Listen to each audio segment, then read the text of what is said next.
puisque c'est le pays, le continent se développera que lorsque le Congo se réveillera. Compte tenu de sa taille, compte tenu de sa richesse, et compte tenu du fait, comme le disait Frantz Fanon, qu'il est le revolver, la gâchette du revolver qu'est l'Afrique. Pays problème ou pays solution, Vital Kamerhe?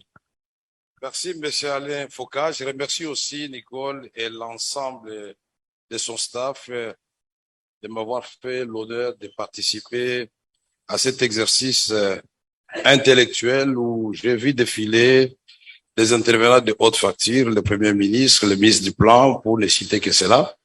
J'ai beaucoup apprécié. Le Congo, c'est un paradoxe.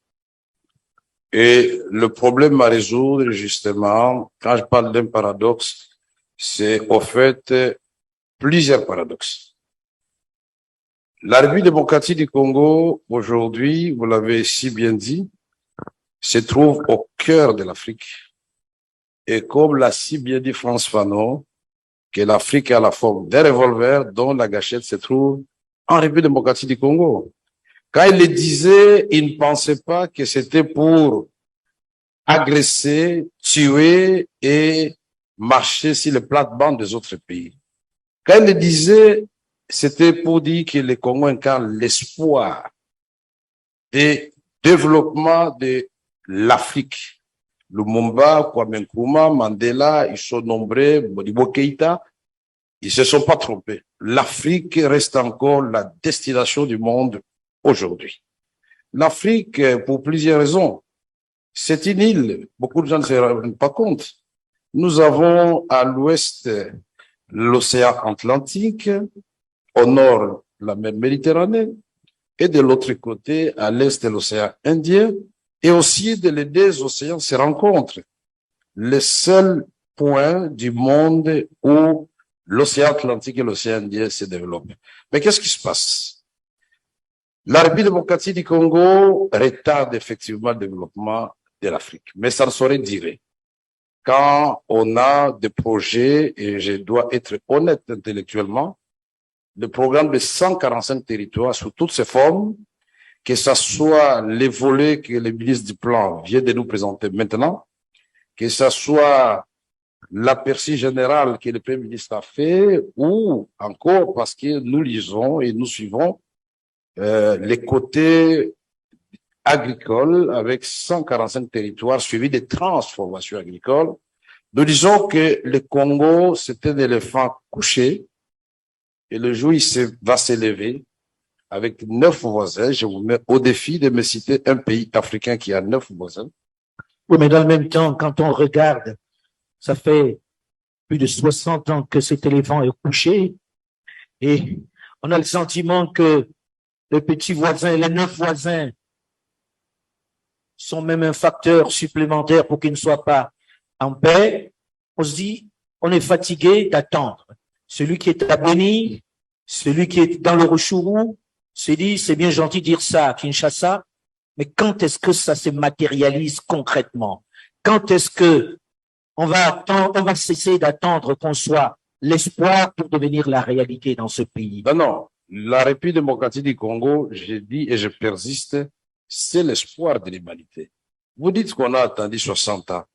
Mais, et plus d'ailleurs. Attendez, je vais vous rappeler un exemple qui a fini par étonner le monde. La Chine a attendu combien d'années?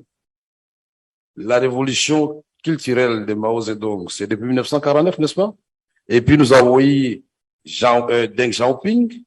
Et puis aujourd'hui, vous savez qu'à l'époque, quand on voulait parler de tout ce qui ne marche pas, quand on a fabriqué une voiture ou une montre, on parlait de chinoiserie. Mais est-ce qu'aujourd'hui, on peut oser encore se moquer de la Chine? La République démocratique du Congo deviendra la Chine de l'Afrique. On a envie de dire parce que... Et je vais vous le démontrer, M. Alain Foucault, si vous ne me coupez pas. Aujourd'hui, le monde est confronté à plusieurs défis majeurs. Parlons du changement climatique. Nous sommes quand même le deuxième poumon de l'humanité. Mais qu'est-ce que la République démocratique du Congo reçoit en contrepartie? Zéro. Je ne dis pas que c'est la faute aux autres. Nous devons élaborer des politiques pour que cet oxygène que nous donnons gratuitement aux gens qui polluent l'atmosphère et qu'on nous demande de ne pas couper nos forêts, en même temps, nous n'avons pas des énergies alternatives pour nos milieux ruraux, mais il faut qu'il y ait des compensations. Vous êtes d'accord avec moi? Aujourd'hui, quand vous parlez de la faim dans le monde, 1 milliard d'individus, déficit alimentaire mondial.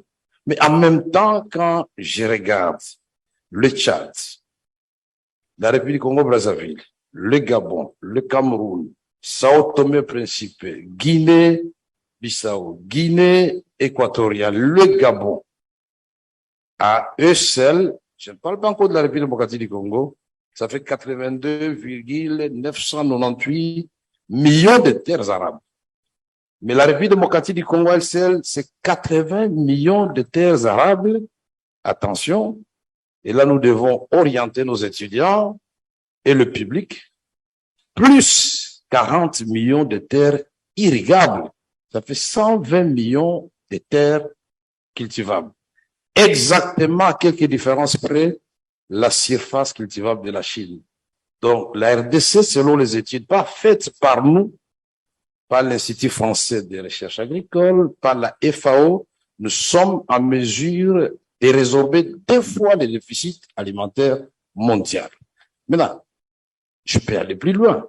Aujourd'hui, nous avons 53% de toutes les eaux d'Afrique. Mais en même temps, nous sommes encastrés entre 2 déserts. Le désert du Sahara qui descend, le désert de Kalahari qui monte. Donc aujourd'hui, si on nous fait la guerre à cause des minéraux, je doute fort qu'à l'horizon 2050 ou avant, on nous fasse la guerre à cause de l'eau. Nous disons aujourd'hui, le Congo dit 13% de toutes les eaux douces du monde. Il faut citer d'autres pays, à part le Canada, la Chine et les États-Unis. Nous disons aujourd'hui, le Congo, tous les tableaux de Mendeleev. Citez par hasard, vous trouvez 90% dans ce pays. Mais on peut se poser la question, avec les grands Inga, qui a été au fait et qui reste les piliers de l'industrialisation de l'Afrique, et qui est capable de donner l'électricité même à l'Europe de Midi, même dans une partie de l'Asie du Sud-Est. Mais pourquoi, et je suis étonné que jusque-là, on n'a pas eu de coupure d'électricité, peut-être qu'il y a le démarrage automatique du groupe électrogène. Je te dis que nous sommes un paradoxe, puisque nous avons eu la transition 1+4 depuis près de 20 ans maintenant, exactement. Mais qu'est-ce qui nous a empêché en même temps de monter petit à petit une armée républicaine, une armée efficace, pas en nombre, équipée, bien prise en charge, avec des jeunes qui sont prêts à défendre la patrie? Qu'est-ce qui nous a empêché en même temps d'avoir une justice distributive? Qu'est-ce qui nous a empêché de remettre notre administration publique au niveau où elle s'est trouvée ne fût qu'en 1980? Qu'est-ce qui nous a empêché d'avoir une police nationale où quand vous croisez un policier le soir, vous ne vous cachez pas, vous sentez que vous êtes en sécurité? Qu'est-ce qui nous a empêché d'avoir et d'imposer, pas imposer, mais de proposer aux 9 voisins une coopération régionale où nous avons des intérêts communs et de transformer nos voisins et réciproquement en un rideau sécuritaire pour nous?